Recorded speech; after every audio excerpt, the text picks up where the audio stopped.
Good morning, good afternoon, good evening, wherever you may be.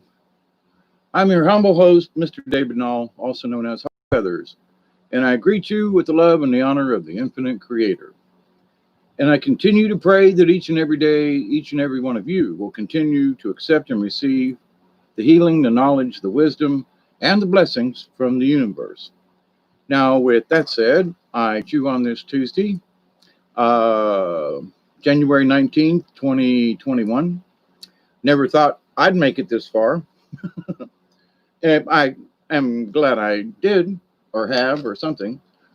So in being quiet the last few days, got chores around the house. Um, Collecting firewood is taking up a lot of my time, but that's okay. It needs to get done. I've been cleaning up.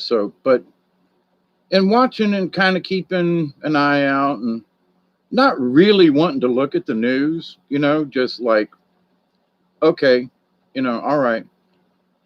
We all know what's going down tomorrow. At least we think we do. And so a lot of people are just saying, I've had it. This is it. I'm saying sayonara, there ain't no more for this person or whatever. And I don't feel that way. Now, at 68 years young, because I was doing stuff out there today that a 50-year-old could do, maybe a 45-year-old could do. Yes, that's tongue in cheek and a little sarcasm. But I think everyone on the planet up to this point has done their dead level best to send prayers, good wishes, whatever you want to say, to I'm trying to choose my words carefully. You know what I mean? I don't want to get banned at the last minute. Isn't that funny? But anyway, that patriots, and there are those folks who consider themselves patriots, and they belong to what some of us would consider the other side. And there are people that are calling for the re-education of Southerners. You come down here and we'll re-educate you. That's sort of my philosophy because of living down here and all the people that I know and so forth. Come on, y'all come down here and see. Now we'll treat you right, but many Southerners still remember the days of the carpetbaggers after the Civil War. So there's still a lot of animosity about that, and Sherman's march to the sea. So, but anyway, the idea though that this is a calm before whatever, and many of us are concerned. I'll try not to use the word worried, but we're concerned at how things may turn out because of the way things have been going, right? I mean, we're not paranoid because we're trying to make something up. No, we're paranoid because of what we've already seen. So, we'll continue to have to speak in code, talk around the issues, and that guy we're talking about, what I mean, that kind of thing as far as code goes. And let the algorithms figure it out for themselves. Let the smarty scientist write a program to figure out what we're discussing. You know what I mean? So it should be interesting. But in this idea of freedom, now I grew up in the Vietnam War. Now I did not go to Vietnam. Okay, let me stress that. I had my leg broken in 1966 playing football, and there was 67. Anyway, I turned 15 while I was in the hospital after the accident. So I was not fit to be in the armed services. I was what they called 1Y. If anything really bad happened, I could work in an office or something. And I even tried to join the Marines like a couple of my buddies did. But one leg was shorter than the other. I was hobnobbed and couldn't run, could barely walk. I mean, the fact that I can walk now at my age is like, I've had this discussion before, but I feel very blessed that I'm still able to walk without crutches and a cane and a walker, or that, I have spent my time in a wheelchair, but today in walking around and being outside, and it was a beautiful day down here in South Georgia. But the idea, though, that, after tomorrow, what will change? Is this the last day of, quote, freedom?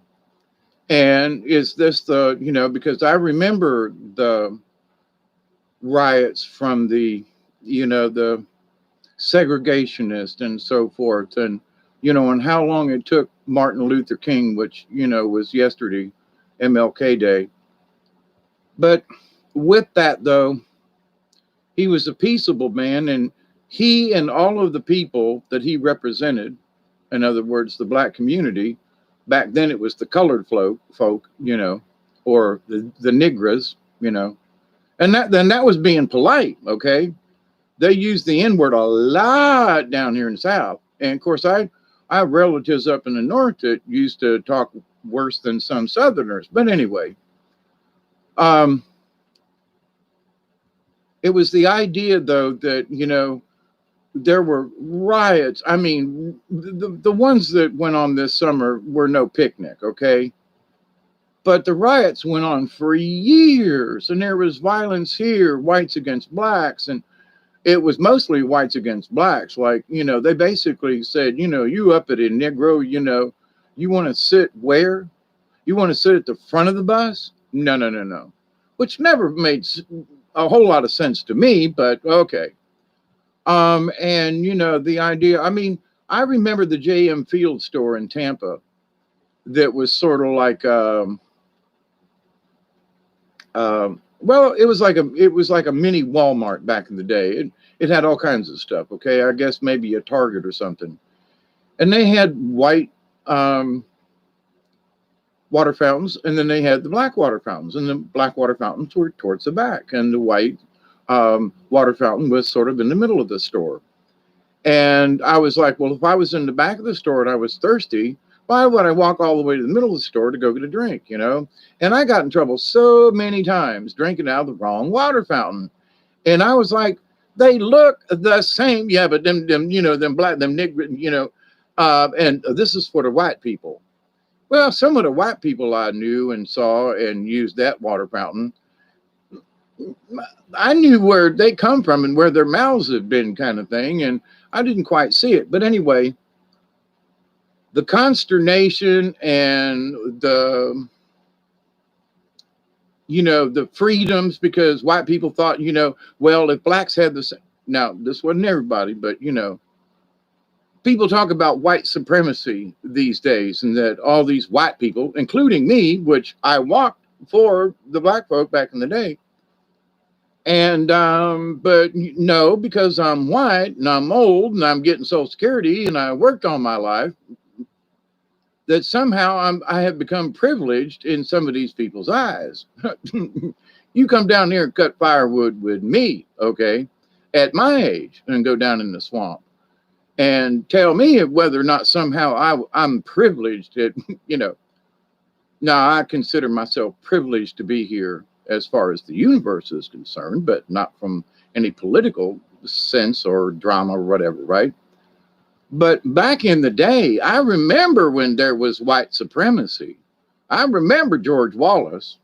I remember some of the stuff that, they hung people, shot them, hung them, beat them to death right on camera. Policemen there was no easy on these folks. They went after them with billy clubs and beat the snot out of them. But we don't have the same activity these days, but we're supposed to be, because I remember the days of white supremacy.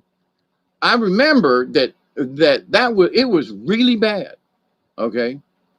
And I remember as a white person being in Butler, Alabama, when there was almost 90% black people on the lot at night. And you look around, you go, there ain't but 50 of us white people, and there's several hundred black folk. If they wanted to get pissed off at us, we never would have had a chance. Now, an incident happened in Cuthbert, Georgia, many years ago with the carnival. And we played sort of in that section of town. I guess it was sort of the south side of town in this neighborhood. And we always did well. We always tried to, get along with everybody, because if you pissed anybody off, they'd tell their friends and none of them come to the carnival and you wouldn't make no money, So you was always friendly to people in the neighborhoods and so forth. And I remember one Friday night, or it might have been a Saturday. I think it was Friday. And there wasn't a white face on that lot except for the people who worked there. And them folk decided that they was on the Merry Mix of the Scrambler. Okay, there was one type of ride that was called the Merry Mixer, but this was the Scrambler. And it's got 3 arms, and each arm's got 4 tubs. So there's 4, 8, 12. So you get 12 tubs and people jumping up and down like this, and the whole ride's rocking around and everything. And you can't run the ride because it'll go off balance and it'll slip a cable that's wound up underneath. Anyway, these folks run us out of town. I mean, the cops come, the sheriff's department came, and they got a couple of people for inciting a riot. White people, mind you, because it was a black sheriff at the time. And I have nothing against color now, mind you, but they said you will get out of town by sunup. And this was like 1 o'clock in the morning. And with help, and if everybody's ready on a Saturday night, we're all prepped. We can be down, tear everything down and be gone by basically, right after sunup. You will leave now. We were taking the rides apart in pieces and chunking them on the back of the truck because they were lined. It was sort of like 4 streets, and we were set up in the middle, and they were lined like a fence, 3 and 4 deep around the lot.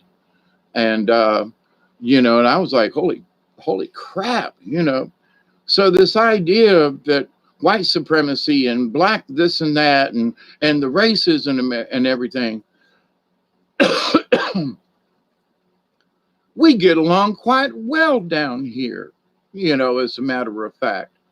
There are the very few incidences of people that want to throw race into it. Most of the time, it's just one person being an asshole to the other, having nothing really to do with color.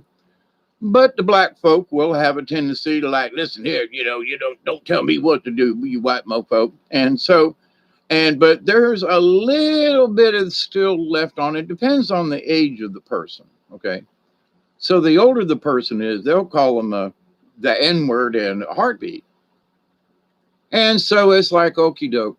So, and it's like for me, I've said the N-word before in videos, and it's like some people get a little, and I'm like, listen, they call themselves that all the time. And I'm referring to what was said in the 60s and what some people actually speak, but very little now. So I look at then and I look at now and think to myself, this is not the same kind of story. This is nowhere near what it was back in the 60s, okay? Not even close, okay? And people who try to say, well, the white people were, and I've been a hippie all my life, and now some reason, because I voted for whoever the current president until tomorrow anyway, and that lifelong Democrat changed, and I'm still a hippie, still live down here in the woods, but now for some reason I'm a white supremacist and need to be taken out. What? So this idea of sun's going down, I'll flip on the light here and give myself a little extra. Now, I'm not picking on anybody, honest. I think I'm picking on folks who have a tendency to be a little bit idiotic, is my take on it. It's like, I've always said, along with other people, why can't we just get along? Some of my earlier videos back 4 years ago was all about, hey, I don't care what party you're from, but can't we learn to get along? This idea that, somebody has to be better at something. Well, I hope so. I hope that, heart surgeons, aren't, using baling wire and tin snips and, um, um, I would hope that good people are become masters in their trade. That's why they call it a master carpenter or a master plumber or master electrician. Okay, so it's not that they're in charge of what they know. Now, I've known some master electricians who couldn't put two pieces of pipe together to save their life. Well, maybe a little bit, but they couldn't saw two board, nail two boards together. But this idea of supremacy, this idea that because somehow over the years, I've always had this conservative self as a hippie, in that, why make more laws that are necessary? There's one universal law: do no harm to anything, right? So from there, okay, now we got traffic laws. Now in the state of Georgia, they're coming up with a test to see if you've been smoking weed. Okay. So if you've been smoking weed and they give you this test, then you're under arrest, you lose your license. And I'm like, wait a minute. Now I've been smoking for the last 40 odd years, right? Going on 50 years, on and off at least, since I was 17. So, and I'm 68. So there you go. That's how long I've been smoking. It's in me. I could probably not smoke for a couple of days and breathe into the thing and they'd go, he's stoned, Well, wait a minute. Now, I have had brain concussion. So if I seem a little out of it, if a cop's shining lights in my eyes and I'm trying to back off and what's wrong with you? So he's going to assume that because my behavior is different, now they can test me to see whether or not I'm high on weed. I've got, 50 years worth in me. Of course I'm high on weed. But anyway, so this idea though, that's a freedom thing. So, but don't I have the right to drive around? Don't I have the right to, well, if they catch you, well, now they want to catch everybody. It's not about whether or not we're free to roam the streets of the countryside. We're free to roam as long as we pass their tests. Now, I mean, I love watching the old, Knights of Shining Armor and so forth. And it's like, the villagers are sitting around minding their own damn business, right? And then, come the horsemen, the soldiers for the king or the whoever the hell it was. Once in a while, a queen. It was probably a guy dressed up. But anyway, the idea, though, that they could just ride into town and say, okay, give us what you got. But wait, we just gave. Don't care. King sent us out again. Said needs more, And you've just been conscripted to go fight in the war. And you are going to the brothel. Come on, everybody. And we're going to take a couple of your kids, just for the hell of it. What? Now, that's the way it used to be. But if you stop and think about it, I've got my granddaughter, and I really do need to call her. I can't find where I wrote her phone number down. So, but anyway, the idea that they came in and took her daughter and she can't see her kid because she's, was got in prison, was on drugs. And even though she's trying to get off of them and so forth, she can't see her child. Now it's like, so mother's trying to do better. She needs a little positive reinforcement, allowing me to see my child, give me visitation rights. And they go, no, not until you tell it, so it's like the king and the queen are making the rules, right? So where's the freedom to be able to see your own kinfolk, your own offspring, Nope, can't do it. Court says no, well, well, you're on methadone. You're trying to, come off of a heroin addict or something like that, right? Well, morphine or something, right? Yeah, okay. Well, I'm on it and I'm in a halfway house and I'm doing all the things they've asked me to do. And otherwise you get thrown out, right? So she's doing everything but necessary, but they don't allow her visitation rights because she's in a halfway house. And it's like her daughter's, I don't know, maybe 4 years old now ish. So the idea, though, that it would be more better, how about that English right down here in the center, South? It would be more better in the long run to let my granddaughter see her daughter, and for her daughter to stay bonded with her mother, right? Having had issues like that when I was growing up and young. So it's like, in my case, it was the family that made the decisions. In my granddaughter's case, it has nothing to do with the family. Well, his family more so, but it's the government who won't allow her to see her own daughter. And she wasn't violent or in any way. She just was a drug addict. So, and I guess in so many ways is still dealing with it. But anyway, because she's on methadone. But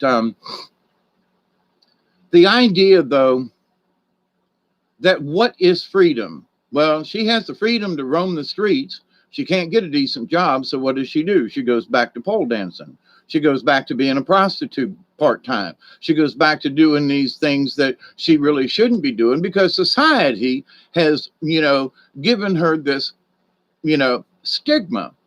She's only 23, 4 years old, right? So now she has a lifelong stigma, can't see her daughter, can't have a normal type of relationship in society because society's blocking her in every way. But these are the same people that are going to be in tomorrow. These are the same people because she lives up there in Connecticut, okay? So it's those people up in that area of the world, we'll say, that have these, well, no, but you have freedoms. We're going to fight for your freedom until we come and get you and throw you in jail and tell you, no, you can't, you don't have a freedom anymore. No, because you broke the law. So we're not going to give you any points for being a good person and trying to straighten your life out. But we're going to make it so that, if you jump through all these hoops, you may get a chance to see your offspring.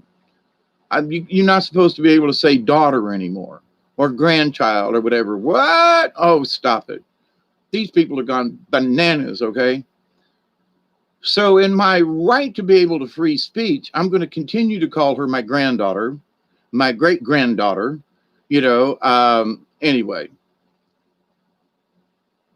So this idea of freedom of words. Now we can sit around, I can go down here in the woods and spout off all the words I want to. If nobody's listening, I'm good to go. So, you and I and us can sit around and have a discussion here, and depending on who's listening and if I'm speaking in any kind of code, they will well, I'm not quite sure what he's talking about. So we'll let him go. But say certain key words and that's that. Oh, and by the way, we love you, Bob. And to all those, I just got in here and started yakking, okay? I've been working outside today. Me and the dog have been down in the woods and cleaning up and doing and stuff like that. So, and right now my back is hurting like, ooh, boy. But I got a lot of work done, So for me, that's good. But anyway, so I'm just taking a break here. I got to go back out and get firewood for this evening and so forth. But I've got more done today than I have in the last 3 or 4 days. Just haven't felt up to it, if you know what I mean. But now I've got to honestly say that with everything supposedly at stake tomorrow, right? And we've all heard that, well, it ain't over till it's over. Okay. There's a lot about this and that. Don't want to get into it because we pretty much know. Now, if those people who have been spinning us along that it's going to end this way, tomorrow's the day, right? We'll find out. And if they've been lying to us, there's going to be 1 million or so people that's going to be rightly pissed off. I know I'm going to be more than slightly disappointed if it turns out the other way.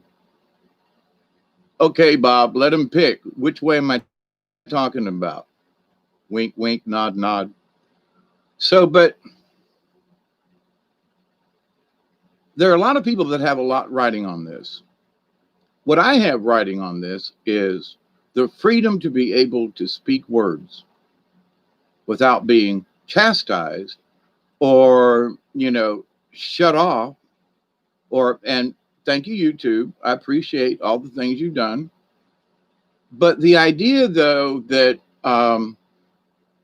people can't discuss what's relevant today, it reminds me back in the days of the king. If anybody you spoke out about the king, you got put in those stocks where your hands and your heads in. And if you spoke out too much after that, they either hung you, crucified you, depending on where you were, chopped off your head and stuck your head on a pike, which is a big spear, by the way. And, and said, okay, anybody that wants to be like him over there, you can join him with your head on the spike. At least you'd get a good view of the town, I reckon, So, but the idea, though, that I look around and I think to myself, oh my God, in certain ways, we have gone backwards in time and are quite literally, in some way, shapes, and forms, not any better off than the days of Robin Hood, okay?